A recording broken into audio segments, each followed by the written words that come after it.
الحمد لله رب العالمين، صلوات ربي وسلامه على المبعوث رحمة للعالمين وعلى آله وأصحابه أجمعين. أما بعد، السلام عليكم ورحمة الله وبركاته. برادران عزیز و هموطنان محترم، خداوند را شکرانه میکنیم که بار دیگر در برنامه آنلاینی اینترنتی ما در پاسخ و سوال در موضوع خاص امروز صحبت میکنیم، با شما هستیم و موضوع ما امروز درباره صدقه جاریه هست که خوشبختانه جوانان ملت ما و مردم ما و مردم مؤمنین مسلمین کل جهان امروز درک کردن درباره صدقه جاریه، یعنی عمل کردن رو. هر یک مؤمن، هر یک مسلمانی که دارا هست کوشش میکند صدقه داشته باشد که اون صدقه بعد از وفات هم برای او منفعت برساند.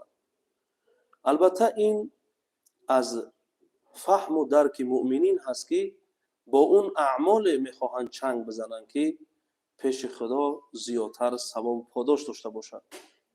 بنابراین امروز رو ما اختصاص دادیم در این موضوع که درباره صدقه جاریه هست و البته 24 25 11 تلفن ما هست. ما در تمام سوالهای شما در پاسخ انشاءالله هستیم و خدا کند که طبق دستورات خداوندی استعیذ بالله ذکر فإن الذکر تنفع المؤمنین، که شما یکدیگرتان را پند بدهید، یعنی پند دادن یکدیگر برای مؤمنین منفعت دارد. ما شامل حال ما باشد این دستور الهی.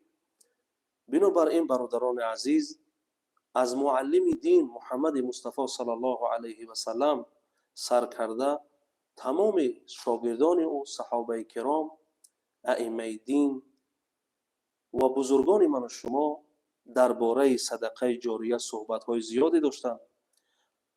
روایت از ابو هریره رضی الله تعالی عنه هست که میگوید یقول النبی صلی الله علیه و سلم اذا مات ابن آدم انقطع عنه عمله الا من ثلاث. یعنی فرزند آدم، پیامبر اسلام صلی الله علیه و سلم میگوید فرزند آدم وقتی از دنیا میگذرد اعمال اون بند میشود مگر از سه چیز: صدقه جاریه، صدقه جاریه، و علم ينتفع به، و علمی که منفعت میبرند از اون علم، یعنی علم را میراث میگذارد، کتاب را میراث میگذارد، شاگرد را میراث میگذارد، فرزند عالم را میراث میگذارد که این صدقه جاریه هست برای اون. و اولد صالح یدعو له، یا فرزند صالحی که برای اون پدر و مادر دعای خیر میکنه. از این حدیث پیامبر صلی الله علیه و سلم مفهوم صدقه جاریه فهمیده می شود که صدقه جاریه یگانه اعمالی هست که بعد از وفات اون مرد، اون زن، اون برادر و خواهر همیشه جاری هست.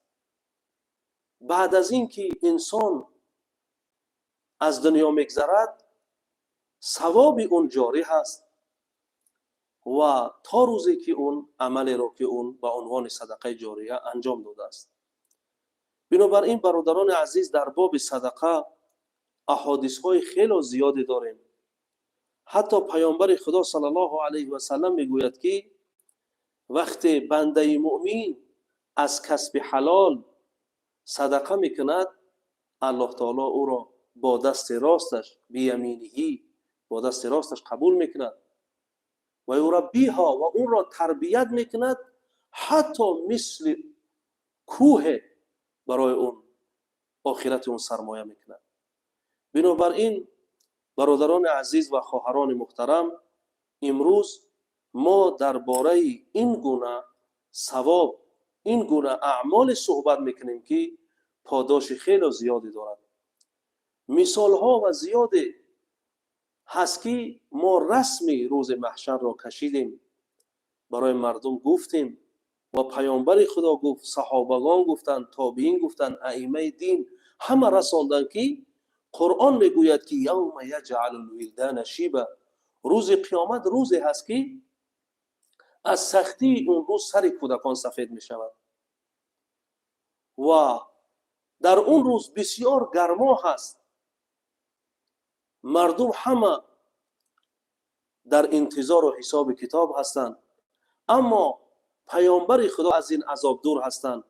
یکی از اونها رجل تصدق بصدقه فاخفاها حتی لا تعلم شماله ما تنفق یمینه. اون مرد در این سایه هست، اون شخص، اون مادر، اون زن، اون خواهری که صدقه کرد و اون را پنهان کرد، حتی دستی چپش ندانست که دست راست اون چی نفقه کرده است. و قرآن عظیم الشأن میگوید که صدقه های در راه خدا درجات دارند و آنچه را شما لن تنالوا البر حتی تنفقوا مما تحبون، قرآن میگوید شما به نیکی و رستگاری وقتی میرسید که شما آنچه را دوست می‌دارید صدقه کنید. و حدیثی را من در اینجا ذکر کردم، در اون روز مشکلی که قرآن میگوید و ترى الناس سکارا و ما هم بسکارا ولکن عذاب الله شدید، شما مردم را میبینید در مثالی مست هستند، بالای یکدیگر میافتند، و ما هم بسکارا، اینها مست نیستند، ولکن عذاب الله شدید، لیکن عذاب پروردگار شما سخت است. در اون روز این مرد، این خواهر، این برادری که صدقه میکند، خصوصا درجات صدقه جاریه، فی کل ثنبله 100 حبه، بعضی ها گفتن این 100 در هر دانه 7 خوشه و در 8 خوشه 100 دانه است تا 700 یا مضاعف. این همون صدقه های جاریه هست که با اخلاص باشد. بعضی از برادران میگویند که ما چگونه بفهمیم که صدقه کردگی ما یا صدقه جاریه کردگی ما به درگاه الهی قبول شده است؟ شما ببینید علمای دین من و شما همه بر این اتفاق هستند که قبولیت اعمال، قبولیت عبادت، این وابستگی دارد با علم غیب. یعنی الله میداند که از کی را قبول کرد و از کی را رد کرد و چه مقدار ثواب و درجات و خط زدن گناهان اون هست، یعنی سبب هست این اعمال اون، این را خدا میداند. ما علما بر اینیم که این مسئله طبق شرایطی که شریعت بیان کرده است ادا شده است، قبولیت نزد خدا هست. اما بعضی از علما در باب صدقه چند شروط گفتن اگر این شرطها فراهم شود اون حتمی قبول می شود، حتمی قبول شده هست. اول صدقه به اخلاص لله تعالی عز وجل، با اخلاص باشد، از برای خدا صدقه کنند، نه از برای ریا، نه از برای اینکه نام او را بگیرند، نه از برای اینکه دیگرها به عنوانی که این صدقه میکنند این را حرمت و احترام و بالانشین کنند. هیچ ریایی در اون نیست، اخلاص تام از برای الله میکند این شرط اول. و شرط دوم علما بیان کردند که من مال طیب، یعنی از کسب حلال باشد. این مالی که صدقه جاریه میکند، این مالی که در صدقه میشود، این مال از کسب حلال باشد. و شرط سوم وقع فی محلها، یعنی این صدقه در جای خودش غلطیده باشد، در جای خودش یعنی داده شده باشد، در جایی که شریعت بیان کرده است للفقراء والمساکین و برای منفعت جامعه، برای این باشد. وقتی که اون اخلاص داشته باشد، از کسب حلال باشد و اون در محل خودش که شریعت بیان کرده است در اونجا باشد، چون که عباره دیگری هم هست که لا یأکل طعامک الا تقی، مگر انسانان طعامت را بخورند که اونها خدا ترسی دارند، اونها انسان کاملند، اونها یعنی هیچ وقت در احادیث معنی است که انسان برای صدقه بر یک غنی، بر یک دارا بکند، بر یک انسانی که او خودش قابل است که باید صدقه کند، باید زکات بدهد. بنابراین برادران عزیز، بعضی از علما این شرط ها رو بیان کردند که با سبب این شرط ها می تواند که انسان مؤمن یقین کند که این صدقه کردگی اون قبول درگاه الهی شده است. برای همون در حدیث ابو هریره رضی الله تعالی عنه من روایت کردم از پیامبر خدا که پیامبر خدا میگوید که سه اعمال هست که بعد وفات اونها اعمال انسان مرده بسته می شود، اما از این سه عمل بسته نمی شود. یکی صدقه جاریه است، یکی علم با منفعتی که دیگرها از اون منفعت میبرند از اون علم، سوم فرزند صالحی که برای اونها دعا میکنند. من و شما باید با اون اعمال چنگ بزنیم برادر عزیز که توشه آخرت من و شما باشد، سرمایه همیشگی ما و شما باشد. و باید ما بدانیم که اگر ما یک صدقه جاریه میکنیم، اول اینکه چه چیزها صدقه جاریه میشن، این چیزها رو باید برادران بدانند. صدقه جاریه میشود که انسان راهی را برای جامعه درست کند که مردم در اون راه روند، پول را یعنی کپریکی را میتواند که بنیاد کند که از اون انسان ها و حیوانات و هر مخلوق خدا که از اون گذر کند، اون برای اون صدقه جاریه است. و میتواند که چشمه بیر، چشمه را بنیاد کند، آب برارد در اون منطقه هایی که در اون روستاها یا در اون قشلاق هایی که آب نیست، آب برارد، و این صدقه جاریه هست. بنای مسجد این صدقه جاریه هست. بنگاه طبی بنیاد کردن این صدقه جاریه هست. تعلیمگاه برای فرزندان، چی ابتدایی باشد چی جای تعلیمگاه عالی باشد، این صدقه جاریه است برای او. کفیل یتیم، نگهبانی کردن انسان یتیم را، این صدقه جاریه هست. نگاه کردن یک طالب علم، هر علمی که باشد، اون علمی دینی یا دنیوی برای پیشرفت جامعه میخواند، یا علم طب میخواند، یا مهندسی میخواند، هر چیزی که باشد، این نگاه بینی او را میکند، این خرج و خراجات اون را میکند، این کرایه اون را میدهد. اینا همه صدقه جاریه. حتی در اون جایی که اون زندگی میکند، مردمی که مثلا در خانهشون امون کنسنر ندارن، خلدلیک ندارن، هر چیزی که ندارن، این میخرد برای اونها عطا میکند، برای اونها فراهم میکند و اونها از اون استفاده میکنن. این برای اون صدقه جاریه هست. صدقه جاریه میتواند که کتاب قرآن باشد، میتواند کتاب باشد، هر علم در اون کتاب باشد، اینم صدقه جاریه است. کتاب را میگیرد، مثلا ببینید در یک مسجد میراد که میبیند امام اون مسجد یک کتاب حدیثه، یک کتاب فتوای، یک کتاب معتبر دینی ندارد، کتاب را میخرد در اونجا میگذارد، برای امام هدیه میکند، برای مسجد وقف میکند، این صدقه جاریه است. هر وقت از اون کتاب حدیثی را از پیامبر خدا صلی الله علیه وسلم بیان میکند، یک سخن بزرگی را از اون میخوانند برای مردم، اون برای هر حرف اون ثواب میگیرد، اون برای هر حرف اون ثواب میگیرد. برادران، ما در پاسخ با شما هستیم و کوشش میکنیم که از مرکز اسلامی جمهوری تاجیکستان، از شعبه فتوای مرکز اسلامی جمهوری تاجیکستان، از طرف شورای علمای جمهوری تاجیکستان، ما این برنامه‌های آنلاینی را، اینترنتی را زیاد داشته باشیم، در موضوعهای گوناگون با شما صحبت داشته باشیم و اون اجر و پاداشی که در هر اعمال خداوند ذکر میکند، پیامبر خدا ذکر میکند، دیگر بزرگان دین، ما با شما در پاسخ باشیم. بعضی وقت انسان خودش اعمالی را انجام میدهد که خودش نمیداند که چقدر اون ثواب گرفته است، چقدر اون اعمال کلان را انجام داده است. برای همین پیامبر خدا میگه ولا تحقرن من المعروف شیء، شما از اعمال های نیک هیچ یک از اونها رو کوچک نشمرید، اندک ندانید او را، بپروا نباشید در اعمال خیری که میکنید اگرچه اون کم هم باشه.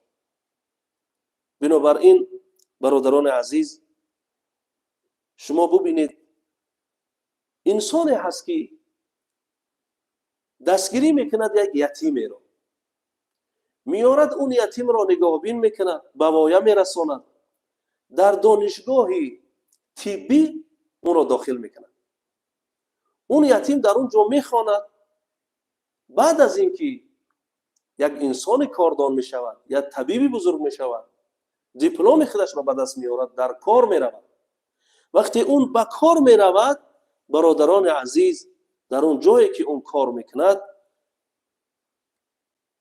شاید که اون در این اعمالی که انجام داد، این برادر ما که این یتیم را دستگیری کرد و تا این که اون را طبیبی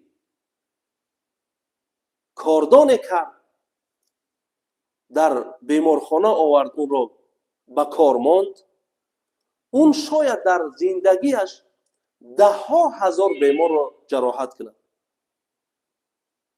وقتی که ده ها هزار بیمار را جراحی میکند، شما ببینید هر نفسی که هست سبب حیات اونها میشود، این برادر ما با این صدقه جاریش برای همه اونها ثواب میگیرد.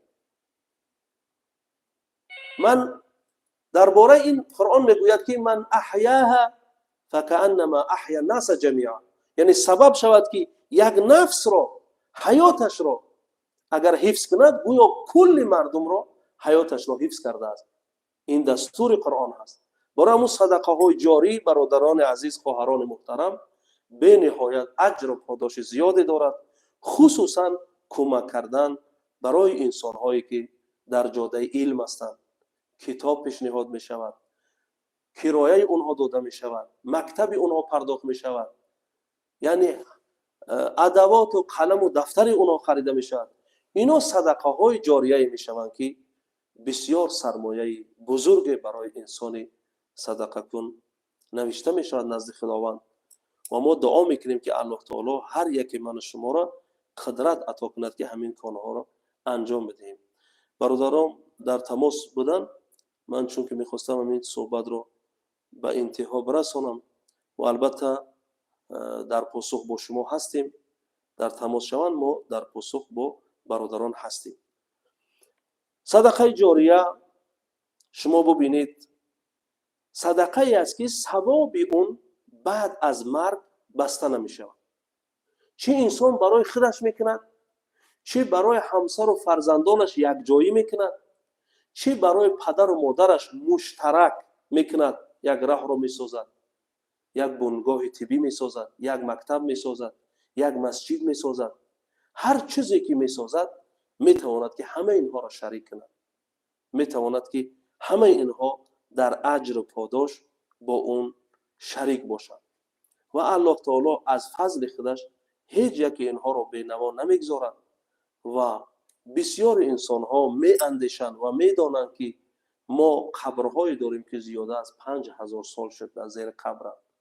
اما اگر اونها از این صدقه های جاری انجام داده باشند، تا هنوز نامه اعمال اونها باز است و تا روز قیامت اجر و پاداش در نامه اعمال اونها نوشته می شود.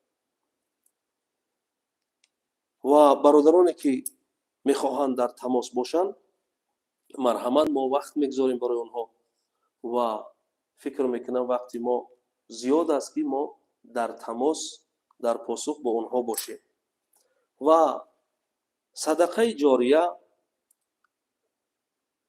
چندین مسائل دارد. یکی از مسائل صدقه جاریه همین است که انسانی که میخواهد صدقه جاریه بکند، پیش از همه، من این سوال رو بگیرم. السلام علیکم و رحمت الله و برکاته. بله برادر، شما در شکر خدا گوش میکنیم شما را.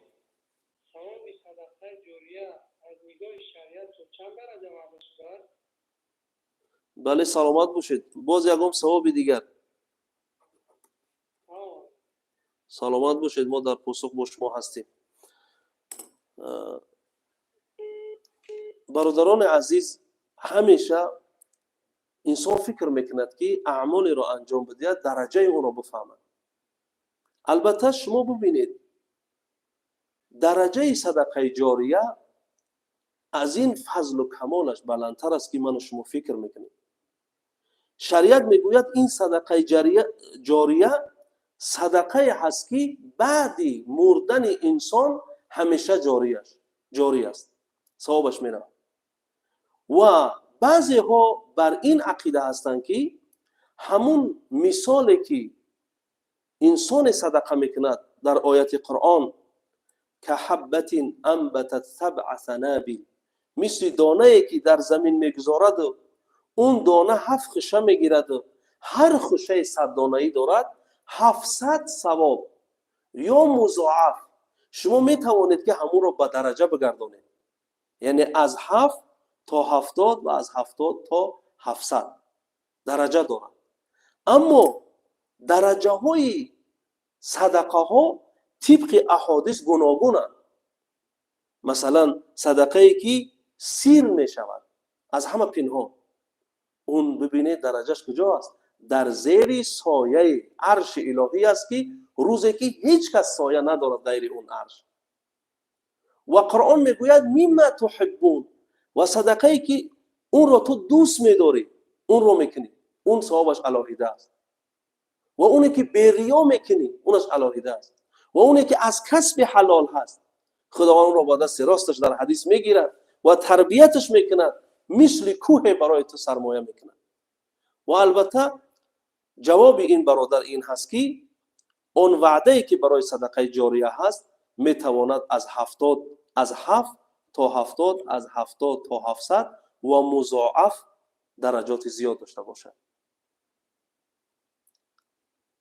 بله، اگر سوال ها باشم بازم میگیریم. و من در باره فضل قرض دادن حسنه هم صدقه است، در باره اونم خوانده بودم که 18 درجه از دیگر صدقه ها فرق میکنه. یعنی یک انسان رو قرض حسنه میده، قرض حسنه. شما ببینید اونم مثل این که صدقه میکنه درجه و ثواب میگیرید، اون هم چی دارد برای خودش؟ 18 درجه از دیگر صدقه های عام اون ثواب و پاداش خیلی زیادی دارد. و انسان های بدن که من در اینجا حدیثی رو میخواهم بیان بکنم. پیامبر خدا صلی الله علیه و سلم از بنی اسرائیل نقل میکند که یک مرد در بنی اسرائیل عبادت 70 ساله داشتند. عبادت 70 ساله را میکنند. بعد عبادت 70 ساله اون برادر السلام علیکم و رحمت الله و برکاته. بله برادر عزیز گوش میکنم.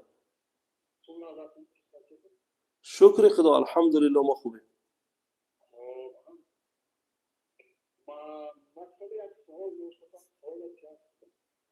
گوش میکنم، من در پاسخ هستم با شما.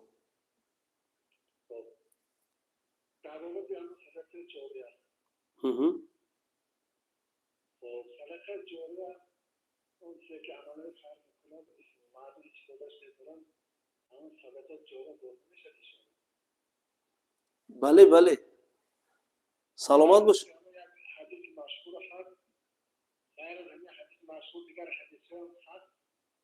بله بله، سلامت باش.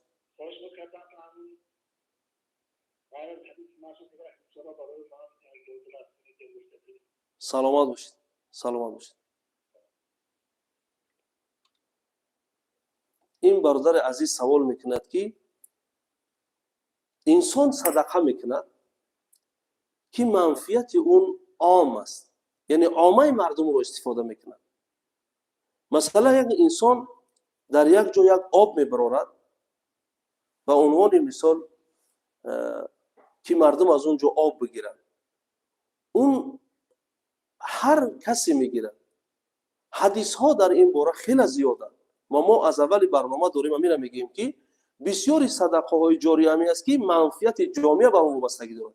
مثلا بنگاه طبی، مسجد، راه و پول و آب برآوردن. هر انسان داراییش را در اینها صرف کرد، اینها صدقه جاریه و عامه مردم استفاده برد، اون البته ثواب میگیرد. و این برادر میگوید که آیا غیر این حدیثی که مثلا صدقه جاریه و علم ينتفع به، فکر میکنم رو در نظر دارد که غیر این احادیث زیاد، ما در صحیح المسلم و صحیح بخاری احادیث خیلی زیاده داریم نسبت صدقه، نسبت این اعمال هایی که انجام بدهی دیگران استفاده برن و ثواب بگیری و اگر اون را نیت بکند برای همیشگی اون میشه صدقه جاریه. مثلا در صحیح بخاری حدیث است از انس ابن مالک روایت میکند که ما من رجل يغرس غرسا او يزرع زرعا ويأكل منه طير او انسان او بهيمة كان له بها صدقه. این روایتی که در مسلم و بخاری وجود دارد، پیامبر اسلام صلی الله علیه و سلم میگوید که هر انسان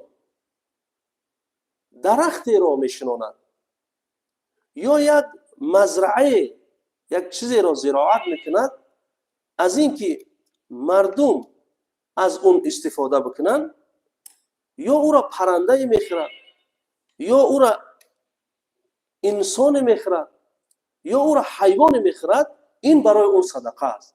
این هم در صحیح مسلم و در صحیح بخاری حدیث است که پیامبر خدا میگوید هر عملی را انجام بدهد، هر نوع صدقه بکند مردم استفاده برند، اون ثواب میگیرد. بله، سلام علیکم و رحمت الله و برکاته. بله و علیکم السلام و رحمت الله. بله گوش میکنم شما را. شما در سوال و جواب آنلاینی اینترنتی هستیم برادر عزیز. سلامت باشید. از ناحیه مسکو که گوش میکنیم شما.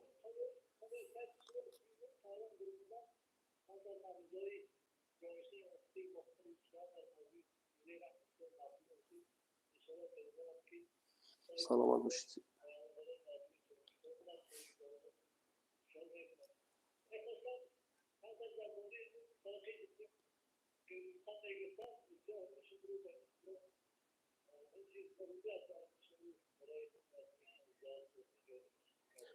آواز شما پستر است برادر عزیز، من سوال را نگرفتم. الو، سوال را نگرفتم برادر عزیز.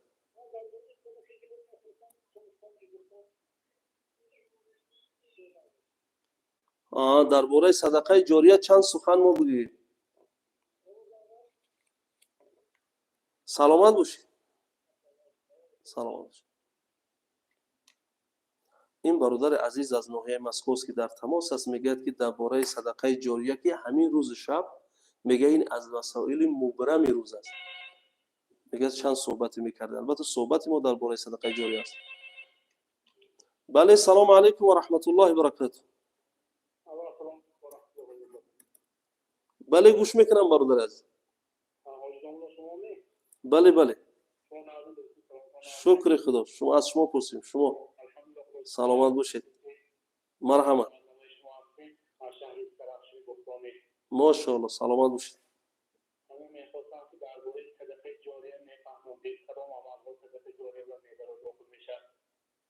بله سلامت باشید. بله سلامت باشید. برادران عزیز، من فکر میکنم بعضی ها در این سوال و جوابی که ما آنلاین اینترنتی داریم صحبت میکنیم درباره صدقه جاریه، از اول در برنامه نیستن.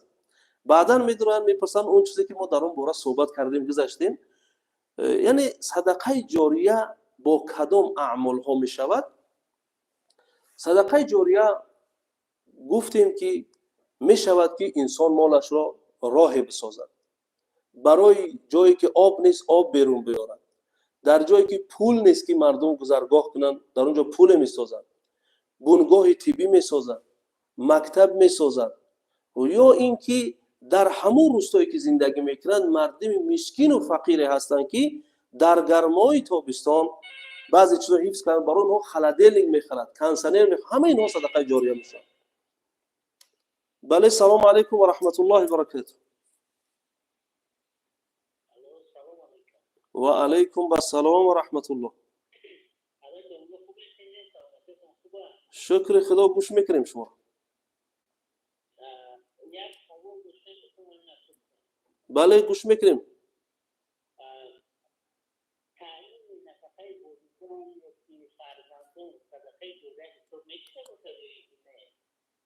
سلامت باشید. سلامت باشید. دیگر سوال ندارید؟ ما در خدمتیم. سلامت باشید. برادر عزیز، این برادر ما سوال میکند که آیا نفقه پدر و مادر رو میده، همسر رو میده، فرزندان رو میده، اینو در صدقه جاریه داخل هستند؟ وقتی که این برادر این سوال رو کرد، در یک حدیث از صحیح مسلم در یاد من آمد. شما ببینید نفقه کردن برای اهل بیت، برای اهل خانه نفقه کردن، این فرض عین است. در اون برادران عزیز خواهش میکنم وقتی که یک برادر شما میبینید، اگر ما رو وقتی میبینید که یک برادر سوال کردن ما در پاسخ اون هستیم، شما کوشش کنید که بعد از پاسخ در تماس شوید. این بهتر میشود، ما میتونیم زیادتر از یکدیگر استفاده کنیم و پاسخ سوال ها را با پررگی بگیریم. شما ببینید برادر عزیز، این برادر گفتن که اهل بیت رو، زن و فرزند و پدر و مادر رو طعام دادن و اینو در صدقه جاریه میدارن. نگاه بین اینها، نگاه بین اهل خانه فرض عین است در اسلام. و این صدقه هایی که ما در بارشون صحبت میکنیم اینا همه نفلی هستند، عبادت های نفلی هستند. اینا در صحیح مسلم حدیثی که گفتم در یادم اومد، پیامبر اسلام میگوید که صدقه کردن بر یتیم، صدقه کردن بر مسکین، صدقه کردن فی سبیل الله در راه جهاد، از همه اینها اجر و پاداش زیاد صدقه کردن بر اهل بیت است. اجر و پاداش زیاد در یتیم و در مسکین و در راه خدا در جهاد. میگه پیامبر خدا که صدقه کردن بر اهل بیت اجرش کلان است، فرض عین است اونها رو حمایت کردن. البته این در صدقه جاریه نمیدراید، اما نگاه بین اینها، لباس اینها، سواری اینها، خانه خوب اینها، طعام اینها بر ذمه شما فرض عین است. و از این اجر و پاداش زیاد دیگر چی است که من حدیث مسلم را برای شما خوانده دادم برادران عزیز. و برای چی میگویم که وقتی که سوال میشود دیگرها در سوال در پاسخ با ما هستند؟ شما ببینید وقتی که سوال میشود پاسخ را بگیرید، بعدا باز در تماس شوید. السلام علیکم و رحمت الله و برکاته. و علیکم السلام و رحمت الله. بله برادر عزیز، شکر الله. شما در سوال جواب آنلاینی اینترنتی هستید؟ یا از ساعت 3 اون طرف زنگ بزنید، وقتای نماز برای شما گفته میشه. وقتای نماز بعد ساعت 3 گفته میشه برای شما. بله. بعضی ها در مرکز اسلامی وقتای نمازشون رو که میپرسن، وقتای عوض میشوند. این برادر با همین تماس گرفت. شما ببینید این برادری که سوال کرد، من در پاسخ این کمی دیگرم چی میکنم. شما ببینید بعضی ها خیال میکنن که نفقه زن و فرزند، نفقه اهل بیت، اینها به عنوان هستند که آوردی شکم اون رو سیر کردی تمام. در صدقه اهل بیت چی میدراید؟ خانه خوب، خانه وسیع، البته با دارایی وسع مرد وابستگی دارد، لباس خوب و طعام خوب، حتی سواری در صدقه اهل بیت، در نفقه اهل بیت، یعنی این داخل است. بنابراین پیامبر اسلام صلی الله علیه و سلم میگوید که شخصی که بر یتیم صدقه میکند، بر مسکین صدقه میکند، فی سبیل الله صدقه میکند، من برای او چیزی بگویم که اجر و پاداشش از این هر سه بالا هست. اون نفقه کردن به اهل بیت است. به اهل بیت خود را حمایه کردن، حفاظت کردن، ننگ و ناموس و عرض اونها را حفظ کردن، اینا بر ذمه مردان فرض عین است. بله، سلام علیکم و رحمت الله و برکاته. و علیکم السلام و رحمت الله و برکاته. شکر خدا، گوش میکنیم شما را.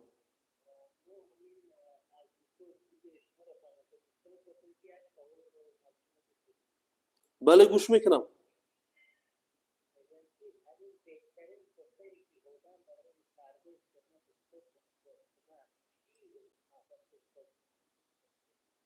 نفهمیدم من سوال شما را.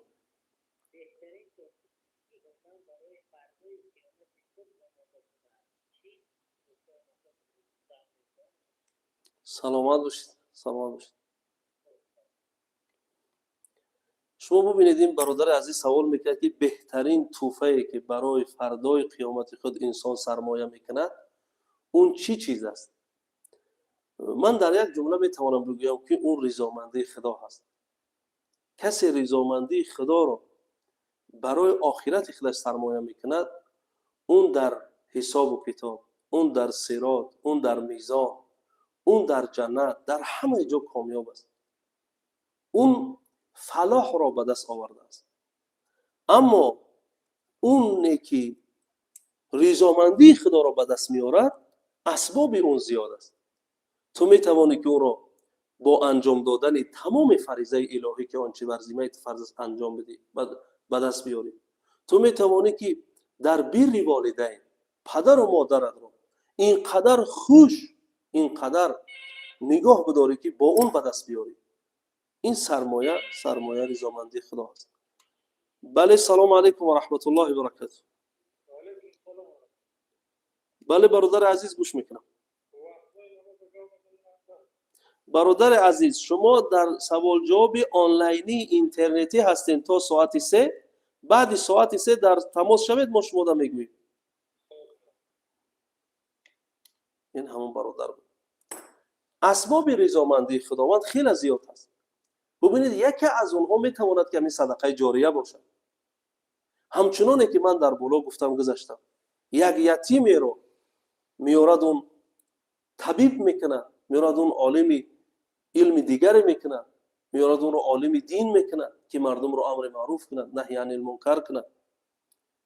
یا هر سببی میتواند که این باشد و این بهترین هدیه و بهترین تحفه و بهترین چیزی که پیش از خودش رفتن برای آخرتش سرمایه میکند، این رضامندی خدا است.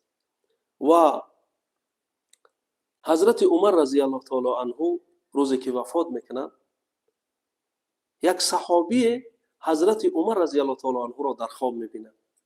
میگه ماذا فعل الله بك یا ابن خطاب؟ ای پسر خطاب، خداوند با تو چی کرد؟ سوالش میکنه. حضرت عمر رضی الله تعالی عنه میگه غفر الله لی، خداوند ما را بخشید. این صحابه میگوید که با چه چیز را بخشید؟ با چه سبب تو بخشیده شد و آزاد کردم؟ با این سبب خداوند ما را بخشید. یعنی در کدام اعمال ما رضامندی خدا مالک است، پادشاه است، میبخشد خدا ما را، ما شما نمیدونیم این چیز رو. این علم غیب است، از بندگان پوشیده است. بعدا اون صحابه حضرت عمر رو میگوید این اعمال نیکی که کردی، تو امیر مؤمنین بودی. در زمان خلافت حضرت عمر شما میدانید که در اهل سیرت نوشتن که گرگ گوسفند رو نمیخورد. این قدر اعمال نیک داشتی تو. این عدالت عمر، این فراست حضرت عمر، خدا ترسی حضرت عمر، مقصد این قدر اعمال داشتی تو، با این به واسطه یک گنجیش که داخل جنت شدی، مثلا خدا تو را بخشید. میگوید ای برادر، من به سبب اون از گناهانم بخشیده شدم، خطایای من بخشیده شد و به سبب اون اعمالم درجات من بلند شد. بنابراین برادران عزیز، بعضی وقت می شود که انسان اعمال را انجام می دهد، خودش نمی داند، اما نزد خدا کیها بخشیده شده است. همچنانه که در صحیح البخاری روایت است که مرد هیچ اعمال نیک نداشت، هیچ اعمال نیک. میگوید وقتی که وفات کرد، ملک ها با خداوند رساندند که بنده وفات کرده است، هیچ اعمال نیک ندارد. خداوند میگوید که او را جنت برند. وقتی خداوند میگوید که این یک اعمال خوبی داشت در دنیا، چه اعمال داشت؟ برای مردم قرض میداد، قرض. فارسلوا الیه غلمانی. اون مرد میگوید که من وقتی قرض میدادم، وقتی مهلت قرض گیری میومد، فرزندانم رو روان میکردم قرضها رو بیارن. وقتی اینو میرفتم میگفتم که فانظروا المعسر، شما انسانی که دارایی ندارد که قرض را بازگرداند، اون را مهلت بده. معسر را مهلت بده و تجاوزوا عن المعسر، و اونی که تماما ندارد بدد از اون بگذرید، اون را ببخشید. کسی که دارد و حاضر نقد ندارد پول را برگرداند، اون را مهلت بده. و کسی که تماما قدرت دادن قرض را ندارد، اون را ببخشید. الله تعالی میگه این کریمی را این داشت و این امروز در نزد اکرم الاکرمین است. بنابراین میگه من این بنده خدا را بخشیدم. شما ببینید وقتی که اون رو در قیامت آورده بودن، هل عملت خیرا قط، با این جمله پرسیدن از اون، آیا تو یگان بار نیکی کردگی؟ اون نیکی را پیش کرد با همون الله تعالی رضامندیش را عطا. بله، سلام علیکم و رحمت الله و برکاته. و علیکم السلام و رحمت الله. بله گوش میکنم شما رو. بله گوش میکنم سوال شما رو.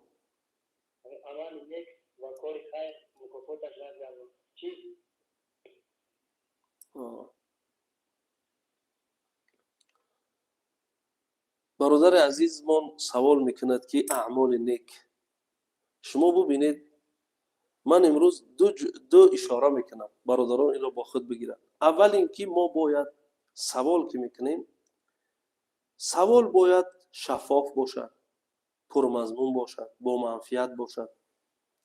و البته من این برادر را اشاره نمیکنم که سوال ناجا دادن، سوال در جای خودش هست. هر انسان سوال میکند چیزی نوی در اون پیدا میکند. همینه که ما حدیث هایی که آوردیم از قصه حضرت عمر، عمل کوچک به نظر ما هست که یک گنجش بچه رو خریدن آزاد کردن. همینه که ما نقل کردیم که هیچ اعمال نیکی نداشت، قرض میداد، کسی که دادن میبخشید و کسی میتوانست برای اون با مهلت میداد. همه ها نیکی ها. هیچ نیکی منتهى الجنت، آخری نیکی جنت است. حتی وقتی انسان اعمال بد میکند، کراما کاتبین یعلمون ما تفعلون، ما دو ملک داریم که اینها نیکی ها و بدی ها رو می نویسند. حتی انسان مؤمن وقتی اعمالی نیک میکند، یک اعمال نیک 10 نیکی نوشته میشه. وقتی اراده نیکی میکند، اراده نیکی میکند و اون نیکی، این رحمت الله است. و اما وقتی کاری بدی را انجام میدهد چی میشود؟ در حدیث پیامبر خدا صلی الله علیه و سلم میگوید که وقتی که انسان عملی بدی را انجام میدهد، ملائکه‌ای که نیکی مینویسد اون به ملائکه‌ای که بدی ها را مینویسد میگوید که ننویسین را، اصبر، صبر کن، شاید این پشیمان شود، شاید این توبه کند، شاید این برگردد. میگه لا یکتب حتی 6 ساعت، یعنی تا 6 ساعت این نوشته نمیشه. بعد 6 ساعت که این ندامت و پشیمانی نکرد، توبه نکرد، برنگشت، بعدا یک بدی نوشته میشه. بنابراین منتهای اعمال های نیک جنت است که جای جاویدان، جای همیشگی. و یک روز انشالله مستقیم درباره جنت صحبت میکنیم، درباره زمین جنت، درباره عیش جنت، درباره همیشه ماندن انسان های جنتی صحبت میکنیم. بنابراین برادران عزیز، اشاره‌ای که من داشتم نسبت سوال ها، سوال گفته در اسلام چیزی را میگویند که برای انسان منفعت در دنیا یا در آخرت داشته باشد، اون رو میگویند سوال. اگر اون سخن برای انسان منفعت در دنیا یا در آخرت نداشته باشد، عن اللغو معرضون، میگوید در سوره مؤمنین خداوند که از بیهودگویی مؤمنین پرهیز میکند. بله، سلام علیکم و رحمت الله و برکاته. بله، سلام علیکم و رحمت الله و برکاته.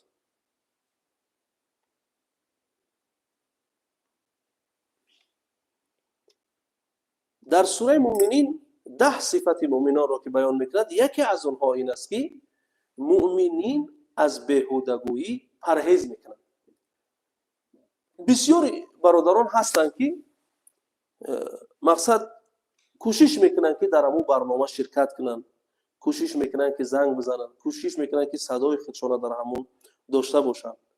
من امروز برای برادرانم، برای هموطنان عزیزم، برای برادران و خواهران توصیه میکنم که شما برنامه رو از اول در خاطر داشته باشید، چون که پیشکی اون رو بیان میکنن که فلان ساعت فلان روز برنامه سر میشود، درباره فلان موضوع هست.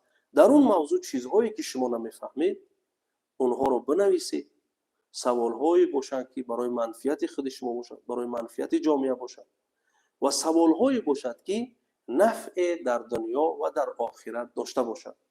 و اون برادرانی که از اول شرکت میکنن، مفهوم و مضمون اون موضوع رو میفهمن، وقتی که اونها سوال میکنن، این برنامه چون که آینده در یوتیوب مرکز اسلامی میستد، میشود که یک برنامه خوبی باشد برای آنانی که شرکت نکردند، برای آنانی که در سوال و جواب پاسخ نبودند.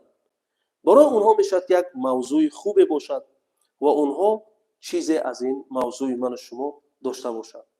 باز ما در تماس با شما هستیم و اگر برادران که در تماس نباشند، موضوع ما دارد وقت اختصاص شده برای این برنامه با آخر میرسد. ما همیشه برای تمام کل مسلمانان جهان، برای مؤمنین دنیا، برای ملت خود، برای برادران عزیزی که در مهنت مهاجرت هستند، برادرانی که بیمارند و برادرانی که قرض دارند، ما دست به دعا هستیم که همه شما را خداوند از تمام زیان و ضرر و با حفظ کند و خدا کند که برنامه‌های خوبی داشته باشیم برای مؤمنین مسلمین، برای من و شما، برای نسل جوان مفید باشد. و آخر دعوانا ان الحمد لله رب العالمین.